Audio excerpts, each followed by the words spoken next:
Good morning, everybody. My name is Rich Sloma. Welcome to today's New York State Archives presentation of After the Inventory. What do we do now? Today's presenter is David Lowry. Dave is head of Local Government Records Services. This session is being recorded and will be available for future viewing. If you have any questions during this presentation, please type them in the chat box to the right side of your screen, and we will answer them at the end of the presentation. And at this time, I'm going to change Dave's role to presenter, and you should be able to take it from here, Dave. Okay, great, Rich. Can you hear me okay? Yes. Beautiful.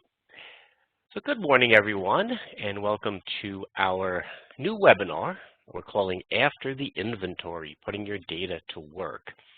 Now, this webinar is not really going to go into how to do the nuts and bolts of conducting an inventory, but rather what we're going to do with this one is look at the data you're going to collect, learn how to analyze it, how that data is useful for you in building a better records management program. So let's get started. So the first question is, well, why would you do an inventory? And the first one you can see is kind of obvious. You're just starting a program. You really don't even have one yet. So you're not sure what records you have, how many, what are their retention periods, where are they all located. And you need to find that out to start building your program. Another reason may be because your most recent inventory is simply outdated. You're a new RMO. Your predecessor did an inventory back in 2006, but it was never kept updated. So now you really feel like you need to go back and update it, or maybe just do a whole brand new one. And then even if you have a pretty good program, you may want to improve it. You may know that you've got some problems, and by doing an inventory, it could help you collect that data to better identify your problems and then formulate solutions to those problems. So here you can see we're calling this Overlooking the Second Part. This is our publication called Inventory and Planning, the First Steps in Records Management. Now, traditionally, when the Archives has done inventory training, again, we've really looked at the nuts and bolts of, how you actually do the inventory, how do you collect the data, but we weren't always so good at then showing folks, okay, here's what you can do with all this data that you collect. And so really what this training is trying to do is kind of rectify that problem, okay? Now that many of you may know how to actually do the inventory, what do you do with all that data you've collected? And oftentimes, the inventories ended up being a nice little cleanup project. People would go through, they were able to get rid of a bunch of records, maybe get a little inactive storage area set up, but basically that was it.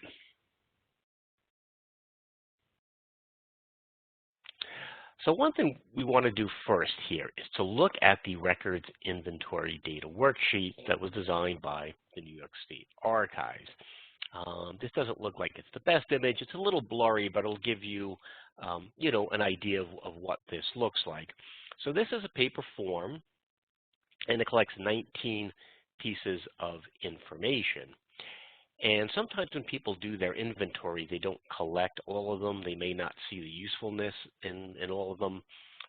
But I really think if you're going to do an inventory, basically use these sheets as a guide. Now, no, this doesn't mean that you have to, make photocopies of these and fill out lots of paper. You can, but you can use this data worksheet to maybe design a little, access database. We also do have this as a fillable PDF, so if you wanted to use these forms and fill them out on your computer, you can do that.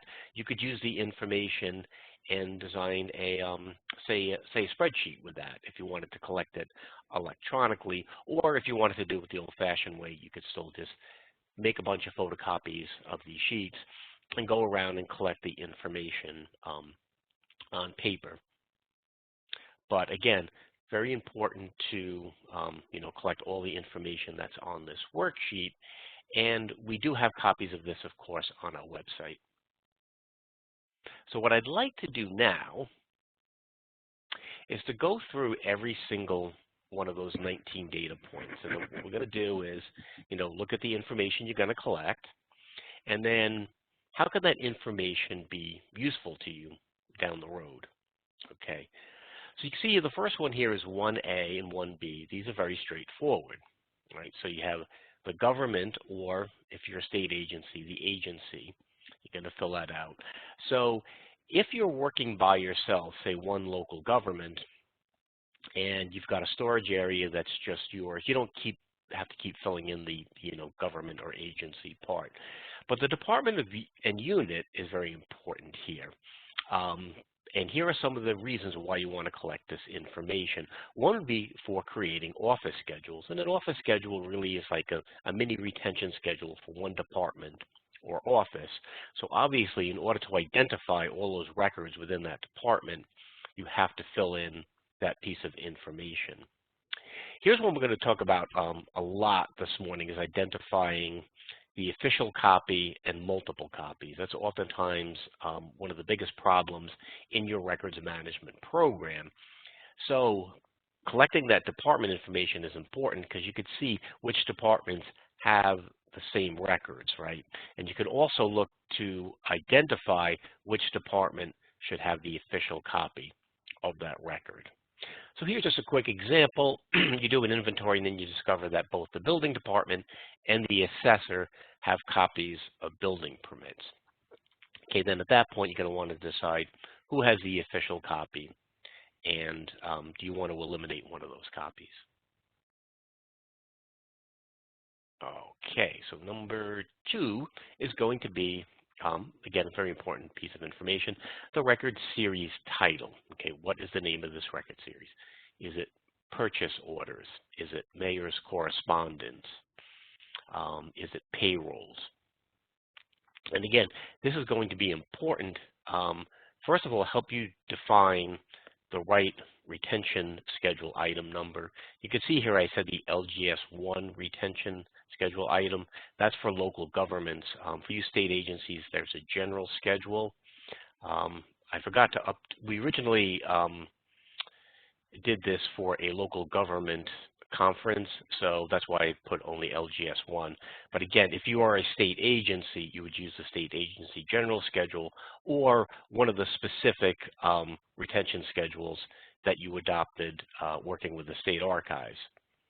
And again, having this piece of information will help you identify the right schedule item number, and also, again, identify when you might have multiple copies and formats. So for instance, if you see that 5 or 6 departments all are keeping purchase orders, you know then that you have multiple copies there. Now, an important hint here is make sure that you're consistent in using the same record series titles for like records. So for instance, if we're going to be talking about purchase orders, are you going to call them purchase orders, POs, vouchers? Whatever you choose is fine. The important thing is to be consistent in that naming, so when people look at it, they know, okay, this is all the same record, right? So if they see different record series titles, they may think they're actually different records when they're actually the same. Date span. Right? This is obviously going to be important to calculate your disposition date. So for instance, if you have a record that was created in 2020, you know that it has a 6-year retention period. You can then calculate the disposition date to be January the 1st, 2027. Okay. Again, our old friend here identifying multiple copies and formats, because even though a record may have the same record series title, if the dates don't match, it doesn't necessarily mean, okay, those are duplicate copies. So one department may have one date span for that series, and another department may have another date span for that series. So in that case, they're not duplicates. So it's important to know the date span for all these records so you can identify that. And also help you determine if a record is active or inactive. So active meaning you use it a lot, or inactive meaning you don't use it much. So again, if you've got a 6-year retention period and you know that record is 5 years old, you can pretty much guess that that is an inactive record. So the record series description, and again, this is going to be help you determine the right retention schedule item, because when you look in the retention schedules, you may not actually see the title that you're calling that record, but if you've got a description of it, it's going to make it a lot easier for you to identify that right schedule item number. And it could also help you consolidate or eliminate record series. Because if you look at 2 different record series and they're very similar, they have the same kind of information in them, you can think to yourself, well, can I consolidate these into one, or can I just eliminate one? Okay, and then in the long run, you're going to save yourself a lot of work and paper by doing that. So just a quick example of what a series description might look like is something like this: biweekly payroll printed on green bar paper, recording the date, employee name, pay grade, deductions, gross pay, net pay, check number. So something simple like that, just very straightforward. And you can see here I do give a bit of a physical description of the record, right? But really the emphasis on what kind of information, what kind of data is actually recorded in that record. So next is arrangement. Of course, this is very straightforward, right? This is just how you're going to locate a record within that particular series.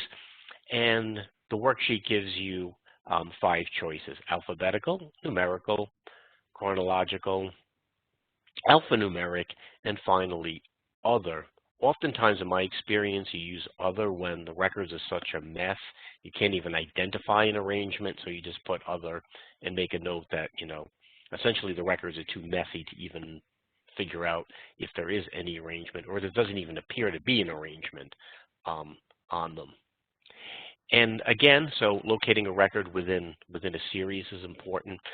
But also, when you're looking at maybe setting up an historical records program down the road, and you're going to create some finding aids, it's good to know how those historical records are actually arranged, because then it lets the users of these records know beforehand how they're going to find information within those records.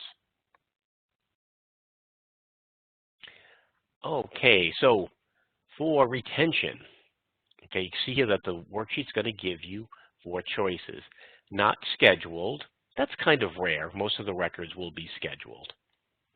It's going to ask you to if the record is permanent, okay? And that's going to be important down the road, again, for identifying those historical records. Or should the record be appraised for historical value? It doesn't have a permanent retention period, but there's something about that record. There's an historical note, or what we call an appraisal note in the retention schedule that says, well, you might want to consider keeping these permanently. Okay, so you might just want to mark that off, appraised for historical value. You might want to do that at a later date. And then finally, this should actually say the scheduled retention with a D at the end of schedule, scheduled retention. And that's just how long is a retention period? Is it 6 years? Is it 10 years, 55 years? Or permanent? Whatever it is, you would put that down. And the importance here, of course, is calculating the disposition dates, right? You need to know what the retention period is to do that. Again, creating those office schedules. And very important is identifying permanent or historical records. Because you're going to want to know down the line what percentage of all the records I have are permanent, because that will help you plan for long-term storage of these records. And also how to make them more accessible to the public. So the schedule item number, again, this is going to be very straightforward. This is going to give you that legal justification for destroying the records. When you're done with your inventory, you may actually have quite a few records that you want to dispose of now because they're past their retention period, and that's going to give you the legal justification for doing it. And again, that schedule item number, if you see it coming up over and over again in multiple departments, can help you identify those multiple copies and formats. and the location. Obviously, when the inventory is done, you're going to want to know where are all these records located. Now, one thing we didn't talk about, because we didn't talk about the nuts and bolts of actually doing an inventory, is before you start your inventory, you're going to create maps of the storage locations, and that's what you're going to use to identify your location. So for instance, the location may be something like town clerk's office, and then on the map you've identified all the filing cabinets and all the filing cabinet drawers. So it could say something like cabinet 5, drawer B, so you know exactly where those records are, okay? And you're going to record this on that inventory worksheet. And it's going to help you determine what records and how many may be in unsuitable storage conditions. So again, when you're doing the inventory, you're also going to want to just make some notes about the storage conditions. So say you have a storage area in your basement. Well, are there leaky pipes in there? Does it feel humid in there? Do you see mold growth? Things like that. And so when you're done with the inventory, you can go back and see, okay, what records are located there. Perhaps you've got some historical records in there that you have to move right away. And again, obviously, the location is going to help you in identifying those multiple copies. Format. Okay, so the format, they're going to give you 4 choices here on an inventory worksheet. You can see here paper, audio-visual, micrographic, and electronic. Now you can see here on the right, what we've done is tell you why that piece of information is important. Now with paper, of course, this is going to be very important for storage space, right? We all know that the biggest problem with paper is it takes up a lot of room, and if you're planning for storage space, you have to know how much paper you have. Audio-visual, now if any of you who have audio-visual records, you know, these are kind of a pain to take care of. First of all, they need special storage conditions, and also a lot of audio-visual records become obsolete and outdated. So for instance, if you got some VHS tapes floating around someplace, do you have any way to play them? And is the information on there important? So you may need to reformat those, right? You may need to take those tapes and digitize them, okay? And that's going to, you know, take some planning as far as, you know, budgeting money, things like that. So you need to know, do you have these records? If so, how many? And then which ones are going to have to be preserved long term. Micrographics too, you got some microfilm or microfiche floating around. First of all, off-site storage is needed for that. So here's one problem people have done in the past is they microfilm records, then they store the microfilm on site with the original paper copy. Well, if that building goes on fire tomorrow, both your original record and your backup are now lost, okay? So if you've got microfilm, you know, okay, now I have to find an off-site location to store these. And also, microfilm, like audio-visual records, also has more stringent environmental conditions needed for storage, and you have to plan for that too. And electronic records, identifying them is important. And remember, if you decide to do a paper inventory and electronic at the same time, remember too to look at those multiple formats too. How many of your paper records are also electronic? And the important thing here to keep in mind is looking at migration plans. So how many electronic records do I have? Do I have a lot of them? If they're going to have to be migrated from new platform to new software all the time, how much is that going to cost? And in order to calculate that, you need to know how many of those electronic records you have. You know, how many gigabytes, terabytes, whatever it may be. So total quantity. Very important. You can see here for space planning, I would say is probably the most important one. And in a little while, I'm going to give you an example of how you use these numbers for space planning. Dispositions. How many records are you going to be able to dispose of? So if you're looking at paper, and say you just finished your inventory and you have 150 cubic feet. Well, you might want to call in a shredding company, and of course they charge by cubic foot. So you need to know exactly what's the quantity of that paper record you have. And again, as I was just talking about, migrating those e-records to a new platform. Again, you want to know how many of those records you obviously have. So, and here's just a little hint, the State Archives has created something called a cubic footage equivalent chart. It is on our website. So for instance, it will tell you how many cubic feet of records are in a standard file drawer cabinet, something like that, or in various size boxes. So it'll make it a lot easy for you to calculate what that is. You don't have to run around with a ruler measuring everything.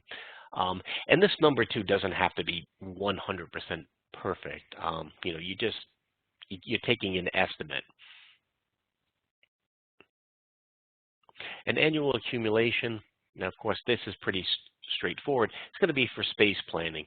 How quickly are those records growing? So if we're talking about paper records here, again, one of our biggest problems with paper records is they tend to take up a lot of space. So how fast are they growing?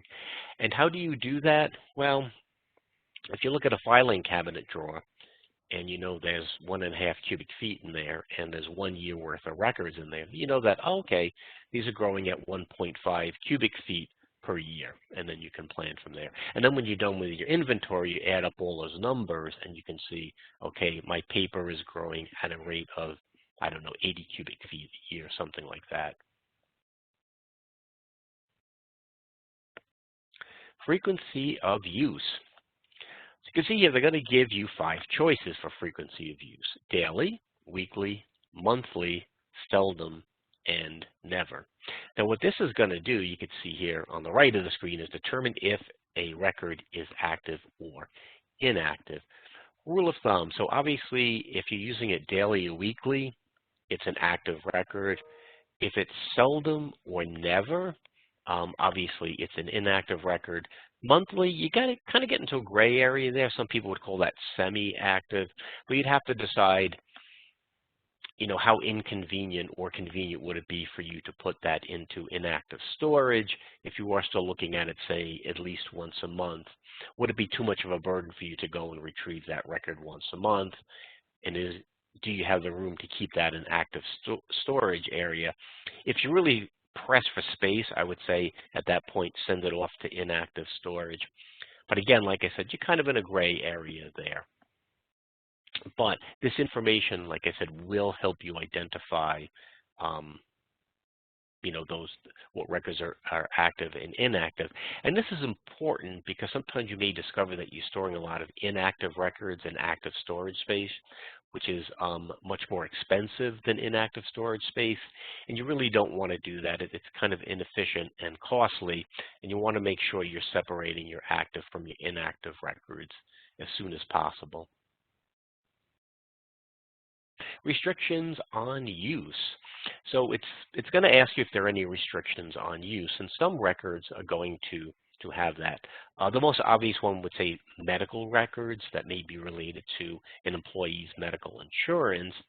And so therefore you have to take into account what kind of security measures you need.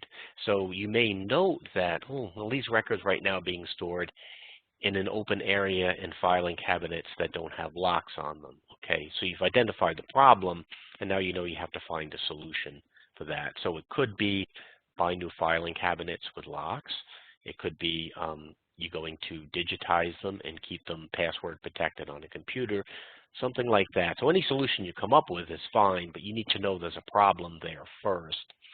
And also this will be important in the design of any kind of storage area and how you administer that storage area. So for instance, a lot of times when people build an inactive storage area, certain departments, say like the police department, which has a lot of sensitive records, sometimes they want their own separate area with, you know, in a locked cage. They put a fence up with a lock on it to keep that extra secure. And again, you're going to want to know what records have these restrictions and how many of them do you have. And in this way, you can plan better.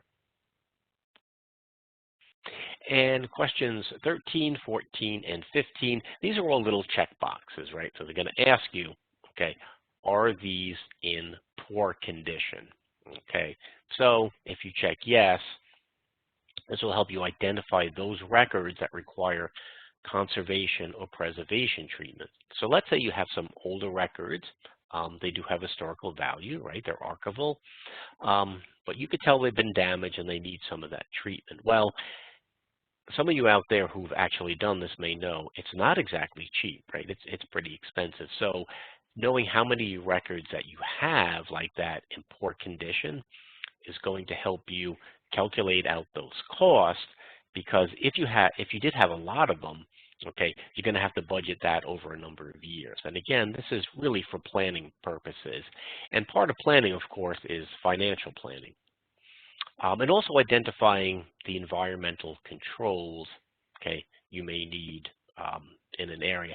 So if you notice that there are a lot of records in poor condition that is stored in a certain particular area, you know, okay, there's something wrong with that environment in there. Maybe I need to put in dehumidifiers, maybe I need a whole HVAC system put in, something like that, or I just simply need to move records out of that location because obviously it's causing a problem. Okay, it's also going to ask you, are these records vital? Well, for you town and village clerks out there, you might be thinking vital birth, death, and marriage records, but that's not what we mean here by vital. So we hear by vital record, in this case, is those records that are so vital to the running of your organization that if you lost them, your organization couldn't function. Okay, those are vital records, and usually that's about 5%, maybe 10% of the total. It's not a lot of them, but you may designate certain records vital, and then you know they're going to need extra care, especially when you do a disaster plan. And then finally, that question, the official copy. And again, remember that the retention schedules apply to one official copy of the record. And as you're doing the inventory, this gives you the opportunity to go through and finally identify who's got the official copy of particular record series. Okay, so for instance, again, if we're talking about purchase orders, you might want to say, well, if you have a purchasing department, a finance department, something like that, whoever does the purchasing obviously should have the official copy. And finally, we come down to 16A and 16B, and this is just who's the person completing the form or the information, and on what date did they do it. And obviously, you need this information if questions arise about the inventory. Maybe some of the information on the worksheet doesn't make sense. You've got to go back and ask the person who actually completed that inventory data. And the date to show you how current the data is. So if you find some inventory information and you notice the date on it says 2005, you know, oh, okay, this is really outdated. This information probably isn't all that useful anymore. So now that we've gone through the entire data worksheet, we're going to talk about now putting that data to work. What I'd like to do here is just give you some scenarios to show you how this information can be very useful. So you've identified the problem once you've done the inventory. You've noticed that 8 departments other than the finance department, so that means 9 departments, right, are saving purchase orders for the full retention period, which is 6 years. And this is adding about 20 cubic feet per year, and they all are ending up eventually in your inactive storage area, okay? So you can see right off the bat that's a problem. But what helped you really identify that problem was collecting that inventory information. So the solution would be to designate the finance department's copy, the official copy, and all others as duplicates. So the local government schedule and the state agency schedule actually have an item called duplicate copy of records, 0 after no longer needed, and you can just use that item for all those other duplicates. Then you can set up a rule which prohibits duplicate purchase orders from the inactive storage area. Okay, so you can see here you've identified a problem. and then you've come up with a solution to that problem. And the inventory data used was, among other things, record series title, the retention item number, the department, and that question about the official copy. Okay, so you can see here, once you had all that data in hand, how you could solve that problem. Now, this one, and I hope you can follow through on this one. This sample here is 4 slides long, I believe, but I think it's pretty easy to follow. So this is some of the information that you've collected on those inventory worksheets. So you notice that you have payroll registers from 1963 to 2022, and they have a 55-year retention period. So here's what else you've learned. From 1963 to 2016, there are paper copies for all those years, okay? And they're building up at about 10 cubic feet per year. Then in 2016, somebody got smart and said, let's stop printing these to paper and let's print them as PDFs, and we'll save them on our local area network. You also discovered that at one point in the past, excuse me, somebody had undertaken a little microfilm program, didn't last that long, only about 10 years. So you also have it on microfilm from 85 to 95. And then similar with images, you've got images from 2005 to 2015. And again, it didn't continue past that point. So what do we notice then? So from 63 to 84 and 96 to 2004, you have paper only. Then from 85 to 95, there's paper and microfilm. From 05 to 15, there's paper and images. And then from 16 to 22, or to present, there's electronic only. So here are some of the problems you've quickly identified. A lot of paper is maintained for no reason, and that is those records from 1963 to 1967 are actually past that retention period, okay, which again is 55 years. So you can basically schedule those for destruction right off the bat. From 85 to 2015, you also have it on images and film, not just paper. And you also identify that the records most frequently referenced are from 1980 to 1995, since they're needed for retirement verification, right? So it's people who worked around that time period that are starting to retire, and you need to reference that information a lot. So here's the plan you come up with after looking at the data, analyzing it, identifying some problems. So right off the bat, you're going to dispose of paper from 63 to 67. That's 50 cubic feet. You're going to verify that the images and film from 1985 to 2015 are good. Basically, they're legible. Every page of the original paper records was actually imaged or filmed. And once you've done that, you can then convert the film to images, but also save the film as backup. We've actually gotten some grant applications where people say they're going to convert their microfilm to images and then get rid of the microfilm. It's like, well, the microfilm is a really good backup. It doesn't take up a lot of space. There really is no reason to actually dispose of the microfilm. Unless you know there's a problem with it, then you might want to. But as long as you've got a good roll of microfilm, just keep it. Image all paper from 1978 to 1984 and create a microfilm backup. Okay, and then what we're going to do is we're going to save 1968 to 1977 in paper. And why? They're within 10 years of destruction, and generally you don't want to image records that are within 10 years of disposition just because of the cost and the time and effort that goes into it. So you decide what we're going to do is just keep those in paper and then dispose of them every year, right? So 1968 could then be disposed of in 2023, 69 the next year, and 24, etc. And within 10 years, all that paper will be gone.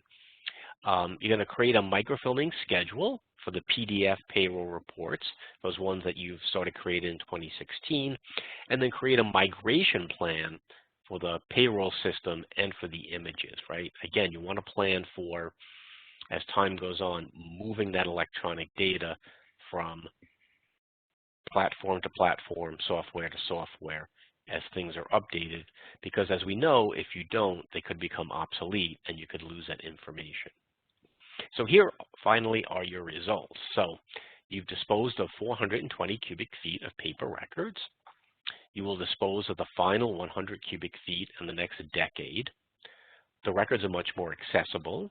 The records are more secure with off-site backup, meaning the microfilm, and long-term access to electronic records is guaranteed, theoretically, with that migration plan. So you can see how all that data you collected helped you identify all these problems, and then you could sit down and formulate a solution. And in the end, you could see here with your payroll records, you're in much, much better shape than you were before the inventory. Storage planning. You may remember I mentioned earlier I was going to give you a nice little sample of this, of what you can do with that information that you collect on, your annual accumulation, how many cubic feet of records you have right now. So here's what you've learned after your inventory. Now, you know that storage capacity in your inactive storage area is 1,450 cubic feet. After you disposed of all records, you have 1,300 cubic feet left, okay, right? So you're pretty close to capacity there. You only have about 150 cubic feet to play with. Okay, inactive records that were stored in active storage area is 75 cubic feet, right? So you're going to want to transfer those into inactive storage. Imaging from 1978 to 1984 payrolls that you had, well, you can deduct 70 cubic feet, take those out. You've also learned that your annual disposition is about 85 cubic feet of records, but you also learned that you have an annual accumulation of 100 cubic feet of records. So it's a net 15 cubic feet of growth per year. So you will reach capacity in 10 years, okay? So you're going to have to come up with a solution, and the solution could be finding more storage space. It could be doing more imaging, or maybe even microfilming. It could be identifying whether those paper records have an electronic counterpart, and you can just designate that the official copy. But at least this way, you know there's a problem, you know when it's coming, and you can start planning for it. And I can give you a real-life example. My first records management job was working with Albany County on an inventory of all the county's office space, okay? And we went in, we inventoried all the records, identified those past their retention period, those that were inactive and needed to be transferred into inactive space. And once we collected all that data, we crunched the numbers, and we learned that the Hall of Records would reach capacity, at least that's what the numbers were telling us, in late 1999. And sure enough, the Hall of Records actually reached capacity in late 1999. And what the Hall of Records did is they used this to go to county officials and say, hey, in 7 or 8 years, we're going to have a real bad problem here, and we need to work on a solution. And the county was good about it and found much larger storage space for the county. And, like I said, I was actually kind of amazed at how accurate that information was. So if you're good at calculating the amount of cubic feet of paper records you have, this information can prove very useful and be very accurate. Okay, so storage planning 2. So again, here are some of the solutions other than storage expansion. As I mentioned, consider imaging or microfilming more records. Designate electronic versions as the official copy. Or you could look at commercial storage. Not a great option, but if you're desperate, you could look at that. And the inventory data used was volume, annual accumulation, frequency of use, and retention period. So you just take those 5 pieces of information and you can learn a lot. And here's a hint. The archives has a sample resolution to designate the electronic version of a record as the official copy. So again, I believe we put that on our website, but if we haven't, you could contact your records advisory officer to get a copy of that. So now, let's take a look at a records management plan. Okay, and again, you're going to use the data you collected to formulate this plan.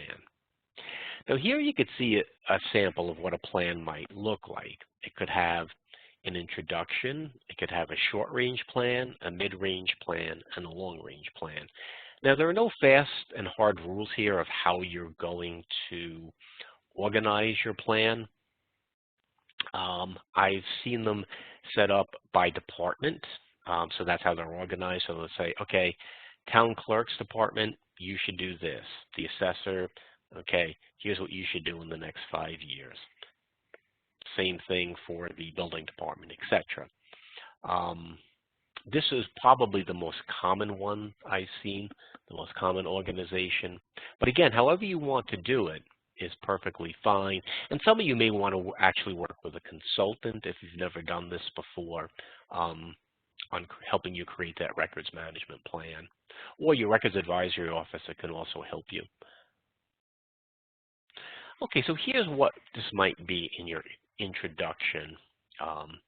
And you can see here, a big part of it would just be giving a summary of the inventory. What did it do? So you could say something like, so we inventoried, our inventory identified 43 separate record series, totaling 2,432 cubic feet of paper records.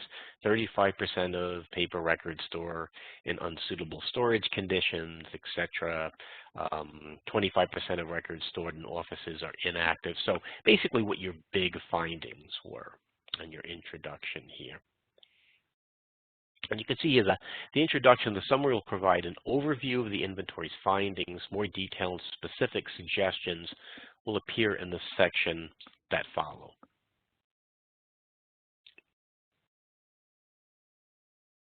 And so here you can see what might be a short-range plan. Again, this is just an example of what you might be able to do. And also, you can decide what short-range is, okay? You may decide that short-range plan is only going to be 1 year. You may decide it's going to be 1 to 5 years. You know, depending upon what your needs are, what your capacity is, what your resources are, you can identify these time periods.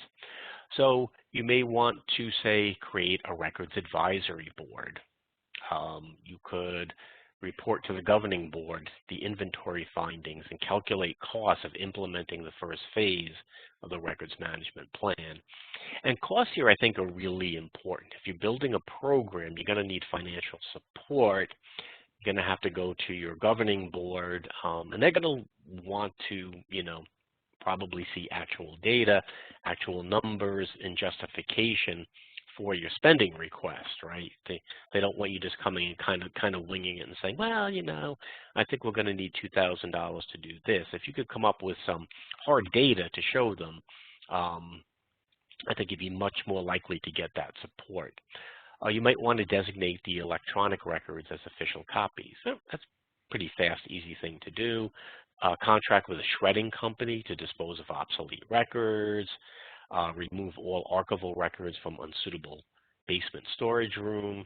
And perhaps even if you're a local government, you can actually apply for a local government records management improvement fund grant to maybe build a suitable record storage area in your basement.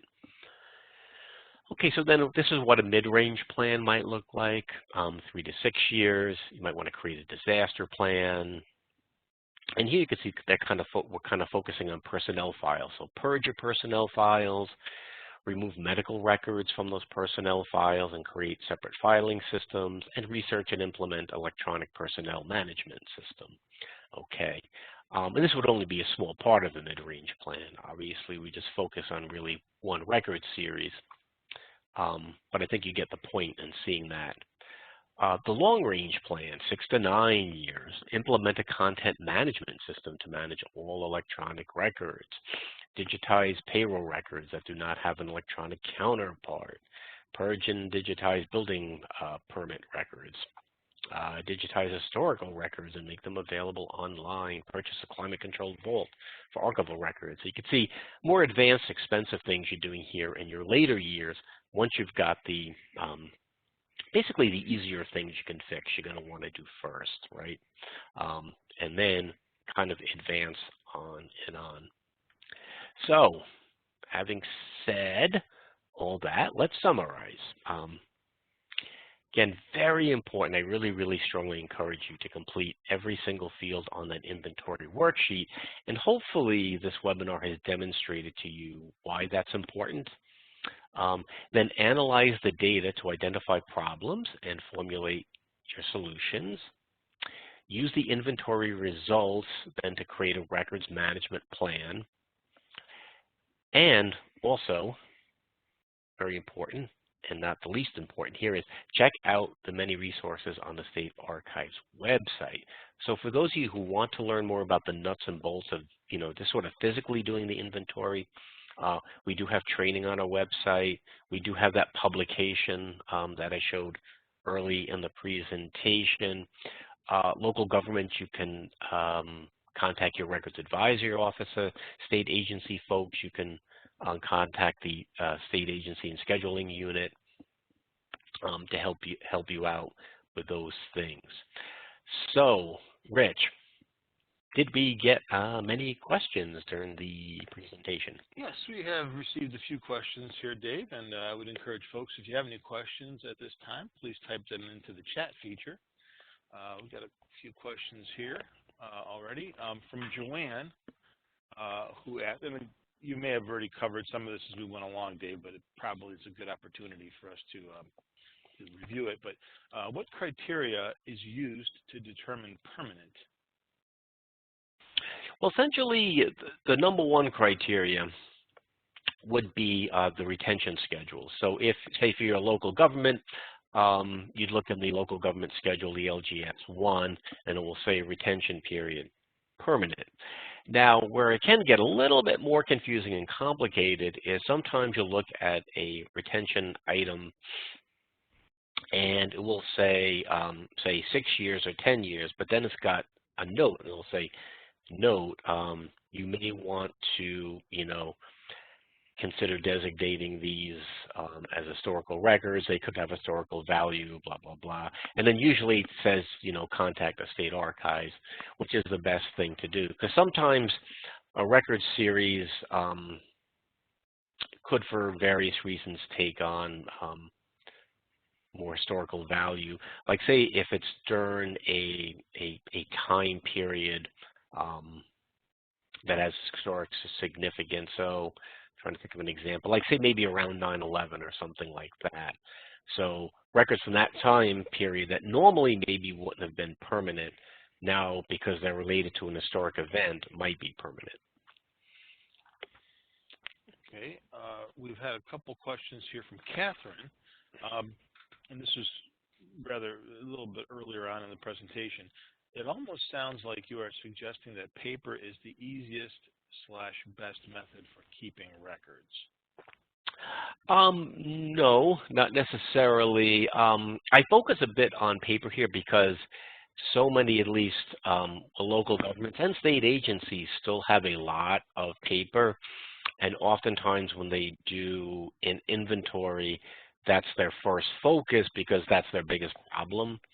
So you could tell when I was going through this, I was looking at ways of reducing paper.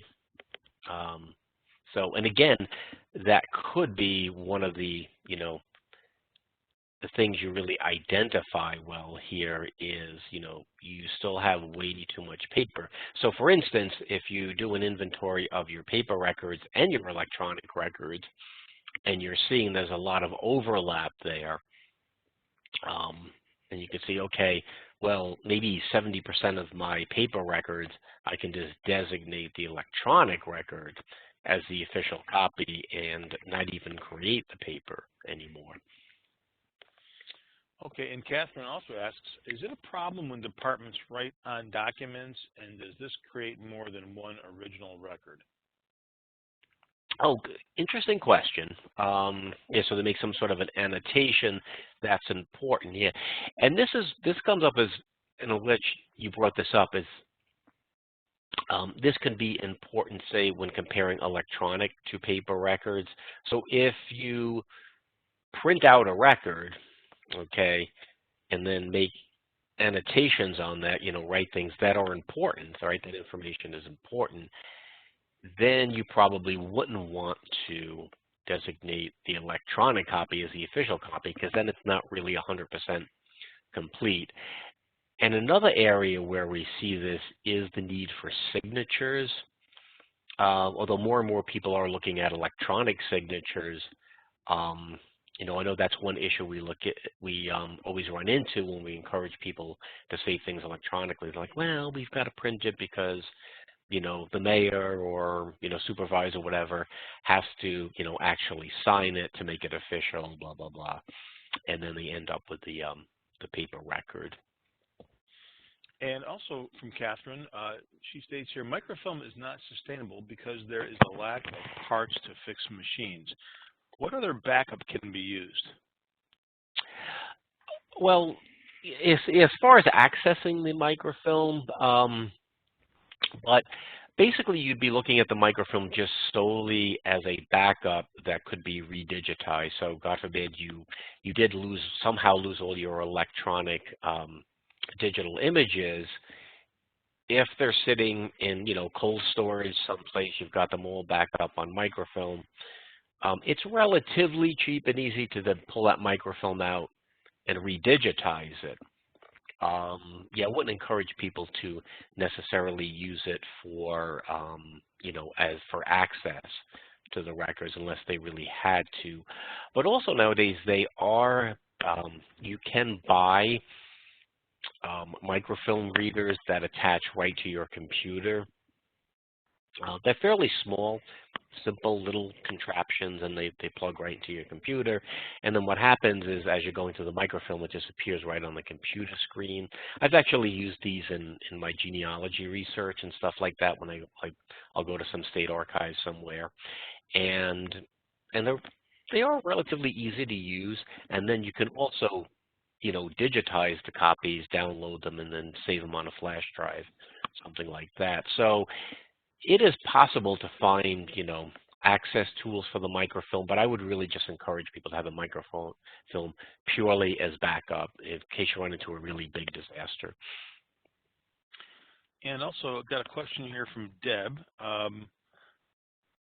and I did post a link to our records advisory officers with part of this question, which is you can just scroll up a little bit higher in the comments there. But Deb asks, where can a school district get assistance with archives? We are a small district with limited staff.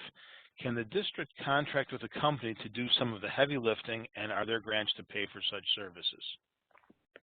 Yes, there are records management consultants and archival consultants you could work with.